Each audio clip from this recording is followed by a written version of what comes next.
All right, welcome everybody. It's good to see you here.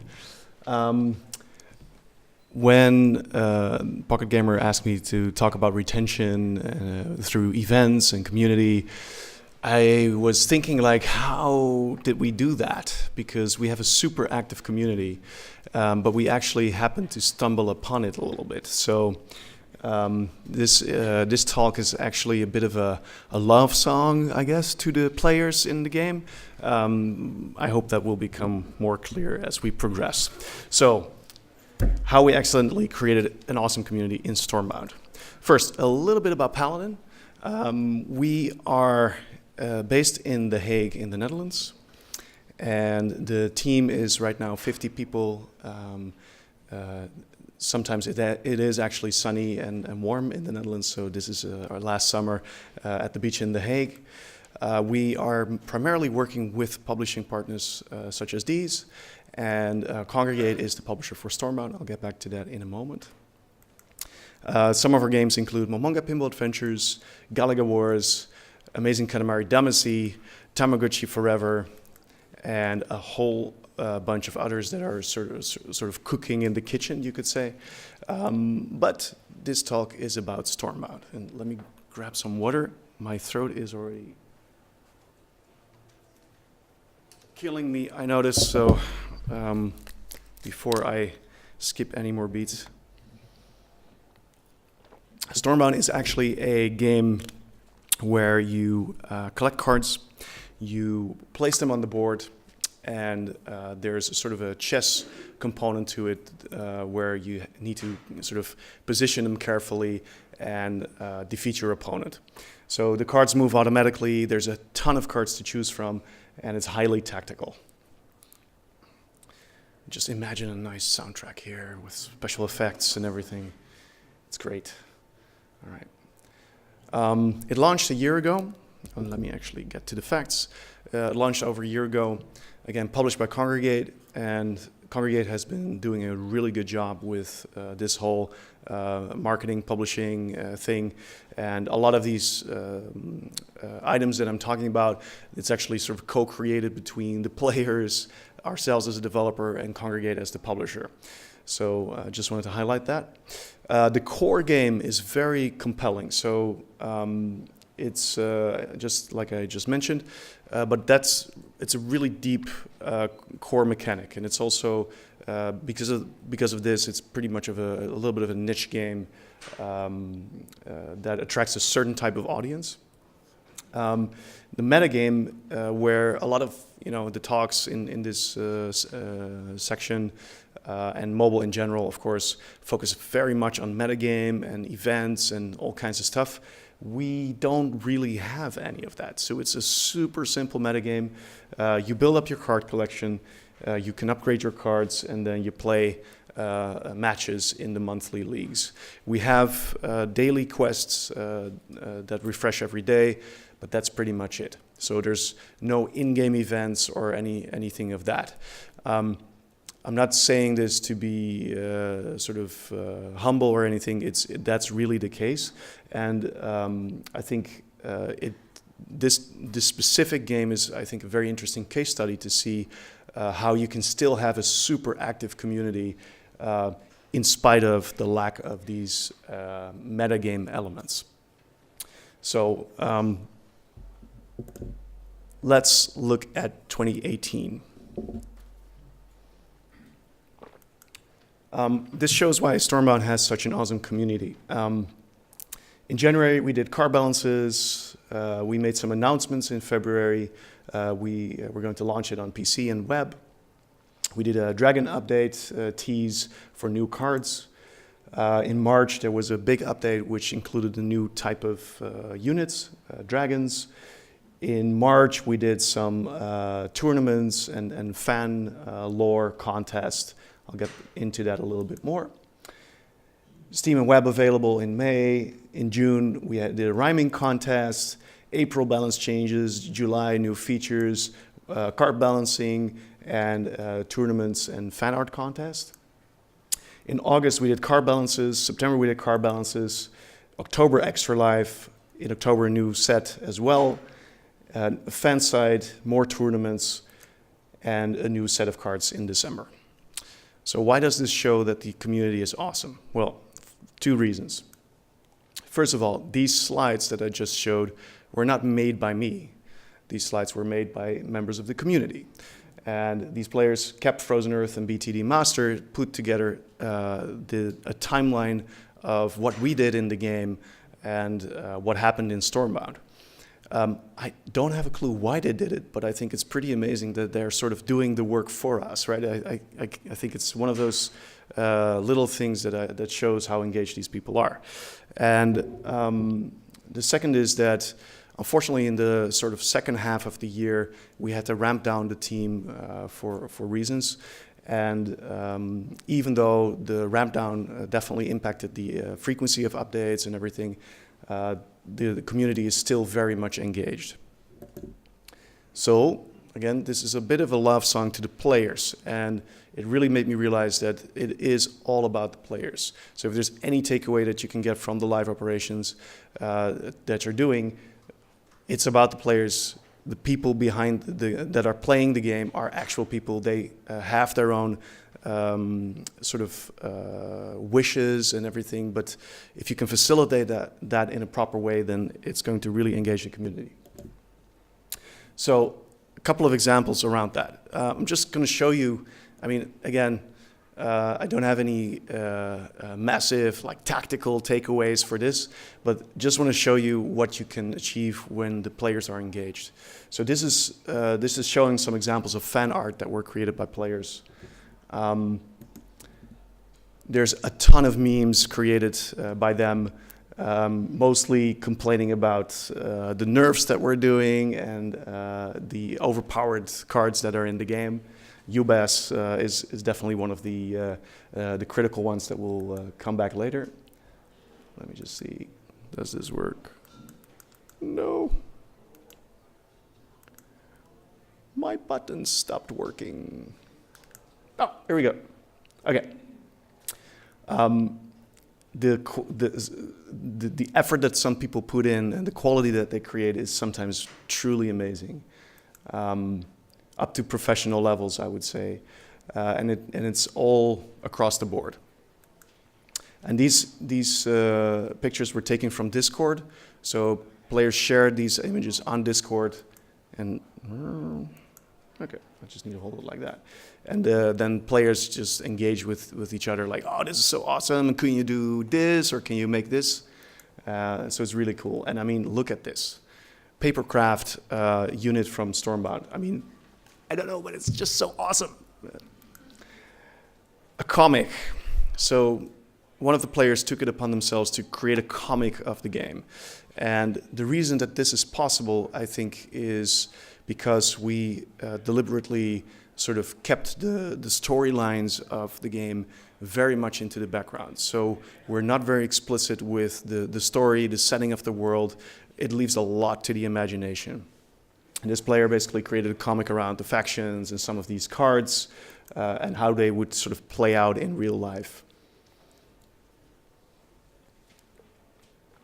So these are all card items, heroes in the game.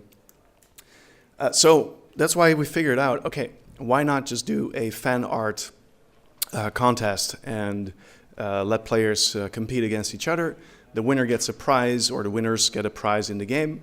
It's a very simple setup. We use social media for it, and yeah, let's just see what we get. These are some of the winning pictures from that contest. And that really was a nice highlight for the community, and that was also mentioned in the overview. Another one is that we get a ton of card suggestions. There are dozens upon dozens of ideas and suggestions floating around, demands floating around. And these are some of the examples that I could quickly find. Some people just write it down in text. Others, they make the sketches for the cards. And there's some amazing ideas coming from that. So we figured, why not create a competition for the community to jointly create a card? So we set it up in a couple of phases. The naming, the ability, then a voting round for the card art and coloring, etc. And then the top ideas basically get some sweet prizes in the game. And everybody who's participating in this event, I guess you could say, is getting the community card for free. So a couple of polls, like these are 3 sketches that you can then vote on, and whichever gets the most votes basically becomes the card. And this was done in 6 weeks. We started with 2 input rounds, just the abilities and the name, and we selected the top ideas, some voting rounds, and in the end we had thousands of submissions from hundreds of players, which I would say is a nice success. This is the result. Harvester of Souls, an undead card, which is a very complex card to play, very situational, but it was the preferred card of choice. Then another thing we did was to name the cards according to the nicknames of the honorable community members. So these are some examples of cards that are in the game and the names that they are based on. And this is just a nice little thank you for those players that are very active also on Discord or the forums. They are moderators. They are really engaging very well with the community. And the funny thing is that the players that have their card named after them, they actually start to evangelize these cards, right? It's like, yeah, Conflicted Drakes is a really good card. You know, you should try it out in your deck. And it's not because it's my name. It's it's objectively an awesome card. And of course, everybody says that about their own card, which is beautiful. Then you saw the comic. There were actually also a lot of storylines popping up on Discord and the forums. So we also said, okay, that's great. Let's just do a storytelling contest. And we invited players to come up with their own stories in sort of the universe of Stormbound. And they could win some prizes with that as well. And again, there's no official lore manual or any Bible that you need to stick to. It's all open-ended.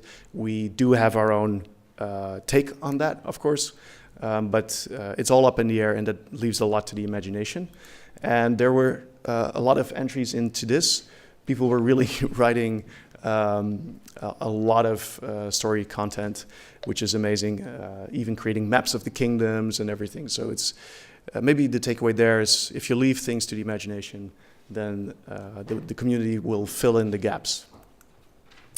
And we realized that storytelling content is great, but you have to actually read through all the entries, which is like, it's a lot of work. And we figured, okay, why not do a rhyming contest? So a poetry contest for the community to just share some poetry. Would you like me to read it? Yeah. Okay. A card we all hate is Needle Blast. It's almost as broken as Ubass. Players say it's the worst. It's in need of a nerf because it's only 5 mana to cast. Well, I think it's pretty good. And of course, I love the bitter resentment, that the undertone of it, like, this card sucks, guys. Come on, do something about it, which is what you usually get. I'm not going to read all of them, but I thought it was very nice to see the creativity that goes into it, and roses are red, violets are blue, of course. These are just examples that really spoke to the imagination. Maybe one more. With a mighty roar, Ami charges into war, appearing once more, which basically is a reference to the card's ability. When it doesn't die, or when it dies, it goes back into your hand. Then there's I would say the usual suspects, I guess. But this is an amazing website created by, I believe, by Sunny, a player. It's a website where you can actually create your own decks, It's sort of a information database, but yeah, super nice, beautifully done, professional level, I would say, and we're super grateful for these things to pop up. As well as the wiki. The Stormbound wiki is very well maintained. We didn't lift a finger for this. So again, it's all due to the players, and they are awesome. Then players even started organizing tournaments, which of course is something we can only encourage.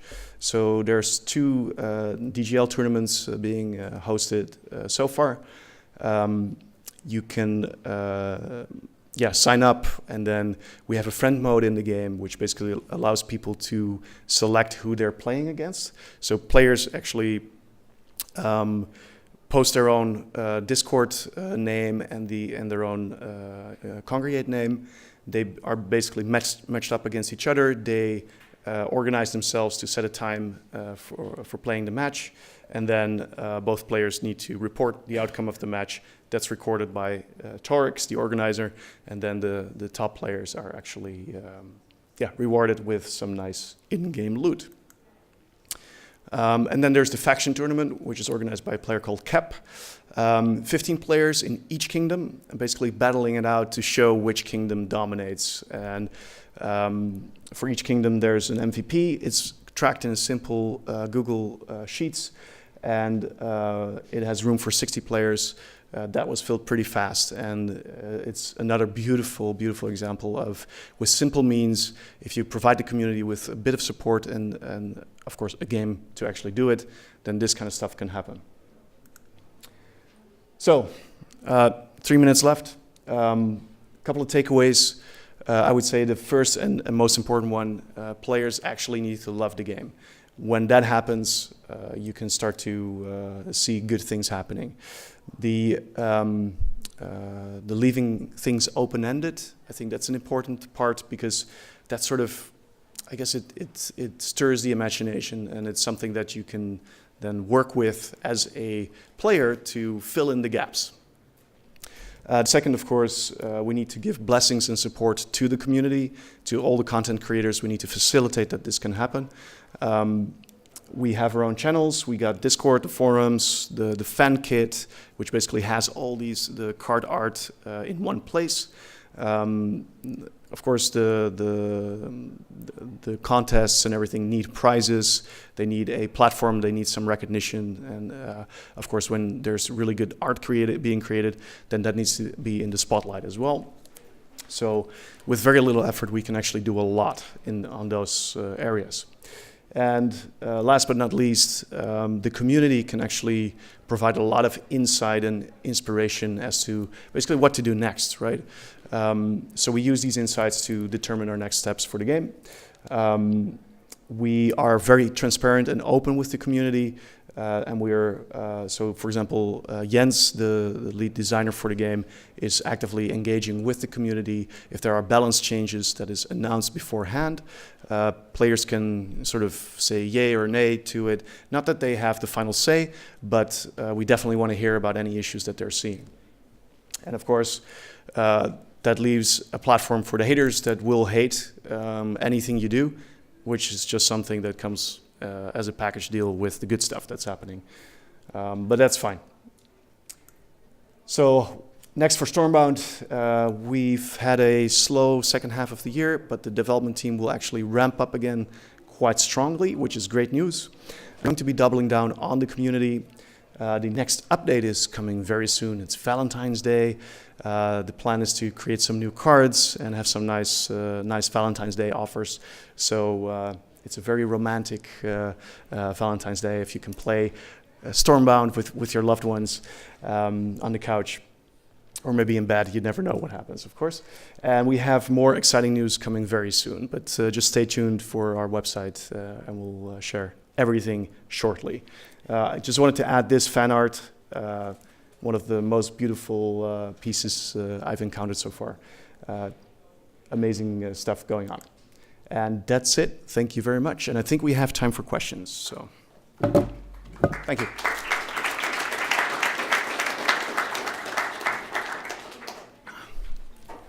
So the question is, how do you organize the workflow between the community manager and the developers, right?